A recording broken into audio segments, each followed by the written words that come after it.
ಸ್ನೇಹಿತರೆ, ಮೀಡಿಯಾ ಮಾಸ್ಟರ್ಸ್ಗೆ ಸ್ವಾಗತ ಸುಸ್ವಾಗತ. ಗೆಳೆಯರೆ, ಪಾಪ ಪಾಕಿಸ್ತಾನಕ್ಕೆ ಇನ್ನೂ ಒಂದು ಸಮಸ್ಯೆ ಶುರುವಾಗಿದೆ. ಒಂದು ಕಡೆ ಬಲೂಚರ ಹೋರಾಟ ಈಗ ಪಾಕಿಸ್ತಾನವನ್ನು ದಾಟಿ ಅಂತಾರಾಷ್ಟ್ರೀಯ ಸಮಸ್ಯೆಯಾಗಿ ಬದಲಾಗ್ತಾ ಇದೆ. ಜರ್ಮನಿಯಲ್ಲಿ ಬಲೂಚಿಸ್ತಾನದ ಮುಕ್ತಿಗಾಗಿ ಬಲೂಚರು ಒಂದು ಪ್ರದರ್ಶನವನ್ನು ಮಾಡಿದ್ದಾರೆ. ಬಲೂಚಿಸ್ತಾನವನ್ನು ಪಾಕಿಸ್ತಾನ ಆಕ್ರಮಿಸಿಕೊಂಡು 77 ವರ್ಷಗಳಾಗಿವೆ. ಪಾಕಿಸ್ತಾನ ಅಲ್ಲಿ ಮಾನವ ಹಕ್ಕುಗಳನ್ನು ಉಲ್ಲಂಘನೆ ಮಾಡ್ತಾ ಇದೆ, ನರಹತ್ಯೆಗಳನ್ನು ಮಾಡಿಸ್ತಾ ಇದೆ. ಅಲ್ಲಿನ ಯುವಕರು ಅನುಮಾನಾಸ್ಪದವಾಗಿ ಕಾಣೆಯಾಗ್ತಾ ಇದ್ದಾರೆ. ಹೀಗಾಗಿ ಅಂತಾರಾಷ್ಟ್ರೀಯ ಸಮುದಾಯ ಮಧ್ಯಪ್ರವೇಶವನ್ನು ಮಾಡಬೇಕು, ಬಲೂಚಿಸ್ತಾನಕ್ಕೆ ಪಾಕಿಸ್ತಾನದಿಂದ ಮುಕ್ತಿ ಸಿಗಬೇಕು ಅಂತ ಅವರಲ್ಲಿ ಪ್ರತಿಭಟನೆಗಳನ್ನು ಮಾಡಿದ್ದಾರೆ. ಮತ್ತೊಂದು ಕಡೆ ಅಮೆರಿಕಾದ ಸಂಸತ್ತಲ್ಲಿ ಪಾಕಿಸ್ತಾನದ ಸೇನಾ ಮುಖ್ಯಸ್ಥನ ಮೇಲೆ ನಿರ್ಬಂಧಗಳನ್ನು ವಿಧಿಸಬೇಕು. ಅಮೆರಿಕ ಅಧ್ಯಕ್ಷರು global Magnitsky human rights accountability ಆಕ್ಟ್ನ ಅನ್ವಯ ಕ್ರಮವನ್ನು ಕೈಗೊಳ್ಳಬೇಕು ಅಂತ ಅಲ್ಲಿನ ಸಂಸದರು ಕಾಂಗ್ರೆಸ್ ಅಲ್ಲಿ ಒಂದು ಬಿಲ್ ಅನ್ನು ಮಂಡನೆ ಮಾಡಿದ್ದಾರೆ. ಅದರ ಹೆಸರು ಪಾಕಿಸ್ತಾನ್ ಡೆಮೋಕ್ರಸಿ ಬಿಲ್. ಅಲ್ಲ, ಪಾಕಿಸ್ತಾನದ ಡೆಮೋಕ್ರಸಿ ಬಗ್ಗೆ ಅಮೆರಿಕದ ಸಂಸತ್ತಲ್ಲಿ ಇದಂಥ bill. Global Magnitsky human rights accountability act ಅಂದರೆ ಏನು? ಅದರ ಮೂಲಕ ಅಮೆರಿಕ ಏನು ಮಾಡಬಹುದು, ಈಗೇನು ಮಾಡ್ತಾ ಇದೆ, ಇದರಿಂದ ಪಾಕಿಸ್ತಾನಕ್ಕೆ ಏನಾಗುತ್ತೆ, ಬನ್ನಿ ನೋಡೋಣ.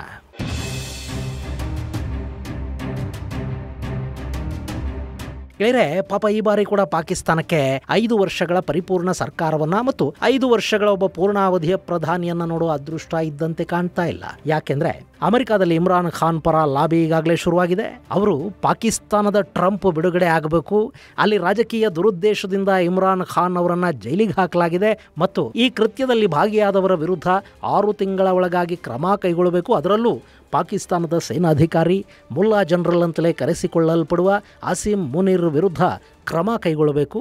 ಆತನ ಮೇಲೆ ಅಮೆರಿಕ ನಿರ್ಬಂಧಗಳನ್ನು ವಿಧಿಸಬೇಕು ಅಂತ ಅಲ್ಲಿನ ರಿಪಬ್ಲಿಕ್ ಪಕ್ಷದ ಸಂಸದ ಜೋ ವಿಲ್ಸನ್ ಮತ್ತು ಡೆಮೊಕ್ರೆಟಿಕ್ ಪಕ್ಷದ ಸಂಸದ ಜಿಮ್ಮಿ ಪೆನೆಟ್ಟಾ ಇಬ್ಬರು ಒಂದು ಮಸೂದೆಯನ್ನು ಮಂಡಿಸಿದ್ದಾರೆ. ಅದಕ್ಕೆ ಪಾಕಿಸ್ತಾನ್ ಡೆಮೋಕ್ರಸಿ ಆಕ್ಟ್ ಅನ್ನೋ ಹೆಸರನ್ನು ನೀಡಲಾಗಿದೆ.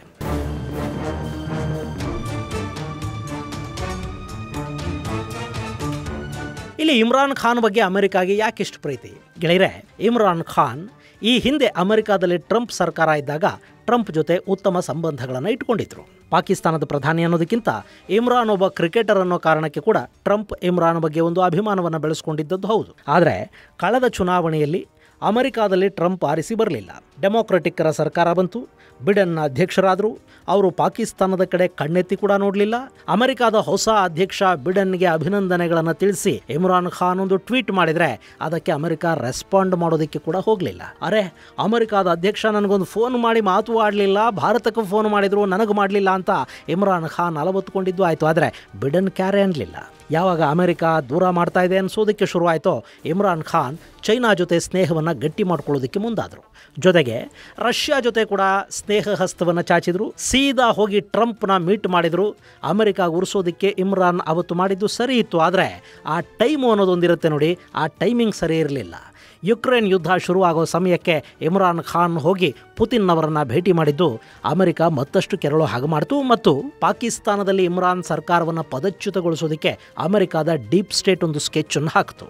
ಏಷ್ಯಾದ ವ್ಯವಹಾರಗಳನ್ನು ನೋಡ್ಕೊಳ್ಳೋದಕ್ಕೆ ಅಮೆರಿಕದ ಅವತ್ತಿನ ಅಧ್ಯಕ್ಷ ಜೋ ಬಿಡೆನ್ ನೇಮಕ ಮಾಡಿದ್ದ ಡೊನಾಲ್ಡ್ ಲೂ ಅನ್ನೋ ಮನುಷ್ಯ ಇದ್ನಲ್ಲ, ಆತ ಪಾಕಿಸ್ತಾನದಲ್ಲಿ ಇಮ್ರಾನ್ ಸರ್ಕಾರವನ್ನು ಬೀಳಿಸುವ ಸುಪಾರಿ ತಗೊಂಡ. ಅಲ್ಲಿ ಪಾಕ್ ಸಂಸದರ ಖರೀದಿ ಆಯಿತು, ಅವಿಶ್ವಾಸದ ಮಂಡನೆ ಆಯಿತು, ಇಮ್ರಾನ್ ರಾಜೀನಾಮೆ ಕೊಡಬೇಕಾಗಿ ಬಂತು. ಬಿಡೆನ್ ಮತ್ತು ಡೆಮಾಕ್ರೆಟಿಕ್ಕರ ಮಾತು ಕೇಳೋ ಶಹಬಾಜ್ ಶರೀಫ್ ಪ್ರಧಾನಿಯಾದರು. ಅಲ್ಲಿ ಸಣ್ಣ ಪುಟ್ಟ ಎಲ್ಲ ಪಕ್ಷಗಳನ್ನು ಅಮೆರಿಕದ ಆದೇಶದ ಮೇರೆಗೆ ಒಂದುಗೂಡಿಸಿ ಅವತ್ತಿನ ಸೇನಾ ಮುಖ್ಯಸ್ಥ ಬಜ್ವಾ ಶಹಬಾಜ್ ಶರೀಫ್ಗೆ ಪಟ್ಟವನ್ನು ಕಟ್ಟಿದ್ರು. ಇದಾದ ಮೇಲೆ ಬಜ್ವಾ ನಿವೃತ್ತಿ ಆಯಿತು. ಆ ಸ್ಥಾನಕ್ಕೆ ಮುಲ್ಲಾ ಜನರಲ್ ಬಂದು ಕೂತ. ಇಷ್ಟೊತ್ತಿಗಾಗಲೇ ಪಾಕಿಸ್ತಾನಿ ಸೇನೆ ಹಾಗೂ ಇಮ್ರಾನ್ ಸಂಬಂಧಗಳು ಕೂಡ ಹಳಿಸಿದ್ವು. ನನ್ನನ್ನು ಪದಚ್ಯುತಗೊಳಿಸೋದಕ್ಕೆ ಅಮೆರಿಕ ಸಂಚು ಮಾಡಿತ್ತು. ಈಗ ಬಂದಿರೋದು ಅಮೆರಿಕಾದ ಇಂಪೋರ್ಟೆಡ್ ಗವರ್ನಮೆಂಟು. ಆ ಸಂಚಿಗೆ ಸಂಬಂಧಪಟ್ಟ ದಾಖಲೆಗಳು ನನ್ನ ಹತ್ರ ಇವೆ ಅಂತ ಇಮ್ರಾನ್ ಖಾನ್ ಸಾರ್ವಜನಿಕ ಸಮಾರಂಭದಲ್ಲಿ ಒಂದಷ್ಟು ಪೇಪರ್ಗಳನ್ನು ತೋರಿಸಿದ್ರು. ತಕ್ಷಣ ಇಮ್ರಾನ್ ಮೇಲೆ ಸರ್ಕಾರದ ರಹಸ್ಯಗಳನ್ನು ಬಯಲು ಮಾಡಿದ ಆರೋಪ ಹೊರಿಸಿ ಅರೆಸ್ಟ್ ಮಾಡಿಸಲಾಯಿತು. ಅದಾದ ಮೇಲೆ ಲಂಚದ ಆರೋಪ, ಗಿಫ್ಟುಗಳನ್ನು ದುರುಪಯೋಗ ಪಡಿಸ್ಕೊಂಡ ಆರೋಪ, ಕಡೆಗೆ ಇಮ್ರಾನ್ ಹಾಗೂ ಬುಷ್ರಾ ಬೀವಿ ಇಬ್ಬರು ಮದುವೆ ಆಗಿದ್ರಲ್ಲ, ಆ ಮದುವೆ ಹಲಾಲ್ ಅಲ್ಲ, ಅದು ಹರಾಮು. ಆಕೆ ತನ್ನ ಗಂಡನಿಗೆ ತಲಾಖ್ ಕೊಟ್ಟ ಮೇಲೆ ಇದ್ದತ್ ಅವಧಿ ಅಂದರೆ ಕೂಲಿಂಗ್ ಪೀರಿಯಡ್ ಅಂತ ಒಂದಿರುತ್ತೆ, ಅದು ಮುಗಿಯೋ ಮೊದಲೇ ಮತ್ತೊಂದು ನಿಖಾ ಮಾಡಿಕೊಂಡು ಬಿಟ್ಟಿದ್ದಾಳೆ. ಇದು ಇಸ್ಲಾಮಿಕ್ ಕಾನೂನಿನ ಉಲ್ಲಂಘನೆ. ಹೀಗೆ ಏನೇನೋ ಕೇಸುಗಳನ್ನು ಹಾಕಿ ಇಮ್ರಾನ್ ಖಾನ್ ಜೈಲಲ್ಲೇ ಇರೋ ಹಾಗೆ ಮಾಡಲಾಯಿತು. ಅದಾದ ಮೇಲೆ ಪಾಕಿಸ್ತಾನದಲ್ಲೂ ಚುನಾವಣೆಗಳಾದವು. ಆ ಸಮಯದಲ್ಲಿ ಇಮ್ರಾನ್ ಖಾನ್ ಪಕ್ಷದ ಮಾನ್ಯತೆಯನ್ನು ಚುನಾವಣಾ ಆಯೋಗದ ಮೂಲಕವೇ ರದ್ದು ಮಾಡಿಸಲಾಯಿತು. ಅಲ್ಲಿ ಪಕ್ಷದ ಚಿಹ್ನೆ ಇಲ್ಲದೇ ಇದ್ದರೂ ಸ್ವತಂತ್ರವಾಗಿ ಸ್ಪರ್ಧೆ ಮಾಡಿದ್ದ ಇಮ್ರಾನ್ ಬೆಂಬಲಿಗರು ಹೆಚ್ಚಿನ ಸಂಖ್ಯೆಯಲ್ಲಿ ಆಯ್ಕೆಯಾಗಿ ಬಂದರು. ಆದರೆ ಅವರಿಗೊಂದು ಪಾರ್ಟಿ ಅನ್ನೋದಿರಲಿಲ್ಲ. ಅವರೆಲ್ಲ ಸ್ವತಂತ್ರ ಸಂಸದರು. ಸೊ ಯಾವ ಪಕ್ಷ ಹೆಚ್ಚು ಸ್ಥಾನಗಳನ್ನು ಗಳಿಸಿದೆಯೋ ಆ ಪಕ್ಷಕ್ಕೆ ಸರ್ಕಾರ ರಚನೆಗೆ ಅವಕಾಶ ಸಿಗುತ್ತೆ. ಇಲ್ಲಿ ಕೂಡ ಹೆಚ್ಚು ಸ್ಥಾನಗಳಿದ್ರೂ ಕೂಡ ಇಮ್ರಾನ್ ಪಕ್ಷಕ್ಕೆ ಅಧಿಕಾರ ತಪ್ಪಿಸಿ ಶಹಬಾಜ್ ಹಾಗೂ ಜರ್ದಾರಿ ಜಂಟಿ ಸರ್ಕಾರವನ್ನು ರಚನೆ ಮಾಡಿದರು. ಅಮೆರಿಕಾಗೆ ಖುಷಿಯಾಯಿತು. ಯುಕ್ರೇನ್ಗೆ ಬೇಕಾದ ಆಯುಧಗಳನ್ನು ಅಮೆರಿಕ ಪಾಕಿಸ್ತಾನದ ಮೂಲಕ ಕೊಡಿಸ್ತು. ಪಾಕಿಸ್ತಾನದ ಮೇಲಿದ್ದ FATF ನಿರ್ಬಂಧಗಳನ್ನು ಸಡಿಲಗೊಳಿಸಲಾಯಿತು. ಒಂದಷ್ಟು ಹಣ ಅವರಿಗೆ ಸಾಲವಾಗಿ ಕೂಡ ಸಿಕ್ತು. ಒಟ್ಟಾರೆ ಇಮ್ರಾನ್ ಖಾನ್ ಇದ್ದಾಗ ಯಾವ್ಯಾವ ನಟ್ಟು ಬೋಲ್ಟುಗಳನ್ನು ಅಮೆರಿಕ ಟೈಟ್ ಮಾಡಿತ್ತೋ ಅವೆಲ್ಲ ಕೂಡ ಬಿಡನ್ ಬಂದ ನಂತರ ಲೂಸ್ ಆದವು. ಒಂದಷ್ಟು ಅನುದಾನ ಕೂಡ ಸಿಗೋದಕ್ಕೆ ಶುರುವಾಯಿತು. ಈಗ ಬಿಡನ್ ಸೋತಿದ್ದಾರೆ, ಮತ್ತೆ ಟ್ರಂಪ್ ಆರಿಸಿ ಬಂದಿದ್ದಾರೆ. ಟ್ರಂಪ್ಗೆ ಅಲ್ಲಿ ಬಿಡನ್ ಕೂಡಿಸಿದ ಸರ್ಕಾರ ಬೇಕಿಲ್ಲ. ಗೆಳೆಯರೆ, ನಮ್ಮಲ್ಲಿ ಒಂದು ರಾಜ್ಯ ಸರ್ಕಾರ ಬದಲಾಯಿತು ಅಂದರೆ ಹೇಗೆ ನಿಗಮ ಮಂಡಳಿಗಳ ಅಧ್ಯಕ್ಷರನ್ನು ಬದಲಿಸಿ ತಮಗೆ ಬೇಕಾದವರನ್ನು ತಂದು ಕೂಡಿಸ್ತಾರೋ ಹಾಗೆ ಅಮೆರಿಕಾದಲ್ಲಿ ಸರ್ಕಾರ ಬದಲಾದರೆ ಒಂದಷ್ಟು ದೇಶಗಳ ಆಡಳಿತಗಳೇ ಬದಲಾಗುತ್ತವೆ. ಬಾಂಗ್ಲಾದೇಶದಲ್ಲಿ ಅಮೆರಿಕ ಅದನ್ನೇ ಮಾಡ್ತು. ಅಲ್ಲಿ ಚುನಾವಣೆಗಳನ್ನು ಮ್ಯಾನಿಪುಲೇಟ್ ಮಾಡೋದಕ್ಕೆ ಸಾಧ್ಯ ಆಗಲಿಲ್ಲ. ಹೀಗಾಗಿ ಚುನಾವಣೆಯ ನಂತರ ದಂಗೆಗಳನ್ನು ಮಾಡಿಸಿ ಸರ್ಕಾರನೇ ಬದಲಾಗೋ ಹಾಗೆ ಮಾಡ್ತು. ಪಾಕಿಸ್ತಾನದಲ್ಲಿ ಸಂಸದರನ್ನು ಖರೀದಿ ಮಾಡಿ ಇದ್ದ ಸರ್ಕಾರವನ್ನು ಉರುಳಿಸಿ ತನಗೆ ಯಾರು ಬೇಕೋ ಅವರನ್ನು ತಂದು ಕೂಡಿಸಲಾಯಿತು. ಈಗ ಮತ್ತೆ ಅಮೆರಿಕಾದಲ್ಲಿ ಆಡಳಿತ ಬದಲಾಗಿದೆ. ಟ್ರಂಪ್ ಬಂದಿದ್ದಾರೆ.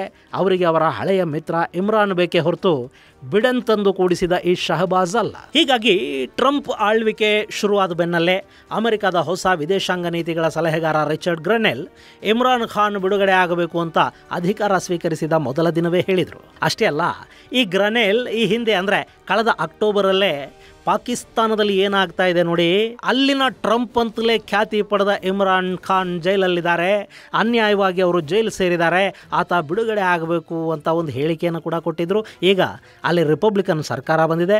ಶಹಬಾಜ್ ಶರೀಫ್ ಈ ರಿಪಬ್ಲಿಕನ್ನರಿಗೆ ಬೇಕಾಗಿಲ್ಲ. ಇನ್ನು ಪಾಪ ಪಾಕಿಸ್ತಾನ ಆದರೂ ಹೇಗಿದೆ ನೋಡಿ. ಮೊನ್ನೆ ಅಮೆರಿಕಾಗೆ ಬೇಕಿದ್ದ ISIS ಉಗ್ರನೊಬ್ಬನನ್ನು ಬಂಧಿಸಿ ಅಮೆರಿಕಾಗೆ ಪಾಕ್ ಹಸ್ತಾಂತರವನ್ನು ಮಾಡಿತು. ಅದನ್ನು ಉಲ್ಲೇಖಿಸಿ ಟ್ರಂಪ್ ಪಾಕಿಸ್ತಾನಕ್ಕೊಂದು ಥ್ಯಾಂಕ್ಸ್ ಅನ್ನು ಕೂಡ ಹಾಗೆ ಎಸೆದು ಬಿಟ್ರು. ಅಲ್ಲಿಗೆ ನಮ್ಮ ವಿಶ್ವದಲ್ಲಿ ಅಮೆರಿಕ ಖುಷಿಯಾಗೋಗ್ಬಿಟ್ಟಿದೆ ಅಂತ ಪಾಕಿಸ್ತಾನ ಭಾವಿಸ್ತು. ಆದರೆ ಹಿಂಗೆ ಒಂದೋ ಎರಡೋ ಉಗ್ರರನ್ನು ಹಿಡ್ಕೊಟ್ಟಂಗೆ ಮಾಡಿ ಅಮೆರಿಕಾದಿಂದ ಶಬಾಷ್ ಅನ್ನಿಸ್ಕೊಳ್ಳೋದು ಪಾಕಿಗಳ ಹಳೆ ಟ್ರಿಕ್ಕು. ಅದೀಗ ಅಮೆರಿಕಾಗೂ ಅರ್ಥ ಆಗಿದೆ. ಸೊ ಈ ಬಗ್ಗೆ ಅಮೆರಿಕ ಹೆಚ್ಚು ತಲೆ ಕೆಡಿಸ್ಕೊಳ್ಳೋದಕ್ಕೆ ಹೋಗ್ತಾ ಇಲ್ಲ. ಬದಲಿಗೆ ಆಫ್ಘನಿಸ್ತಾನದಲ್ಲಿ ಪಾಕಿಸ್ತಾನಕ್ಕೆ ಏನು ಇಷ್ಟ ಆಗೋದಿಲ್ವೋ ಅದನ್ನೇ ಅಮೆರಿಕ ಮಾಡ್ತಾ ಹೋಗ್ತಾ ಇದೆ. ಈಗಲ್ಲಿ ಪಾಕಿಸ್ತಾನಿಗಳ ಯಾವ ಮಧ್ಯಸ್ಥಿಕೆಯೂ ಇಲ್ಲದೆ ಆಫ್ಘನ್ ತಾಲಿಬಾನಿಗಳು ಅಮೆರಿಕ ಜೊತೆ ಸಂಪರ್ಕವನ್ನು ಬೆಳೆಸ್ಕೊಳ್ಳೋದಕ್ಕೆ ಅವಕಾಶಗಳಾಗಿವೆ. ಏನು ಇಮ್ರಾನ್ ಖಾನ್ ಬಿಡುಗಡೆ ಮಾಡಿ ಅಂತ ಅಮೆರಿಕದ ಸಂಸತ್ತಲ್ಲಿ ಬಿಲ್ ಮಂಡನೆ ಆಗಿದೆ. ಅಷ್ಟೇ ಅಲ್ಲ, ಪಾಕಿಸ್ತಾನದ ಸೇನಾ ಮುಖ್ಯಸ್ಥ ಅಸಿಂ ಮುನೀರ್ ಮೇಲೆ ನಿರ್ಬಂಧ ವಿಧಿಸಬೇಕು ಅಂತ ಕೂಡ ಆ ಬಿಲ್ ಹೇಳ್ತಾ ಇದೆ. ಅದು ಮ್ಯಾಗ್ನೆಸ್ಕಿ ಆಕ್ಟ್ನ ಅಡಿಯಲ್ಲಿ.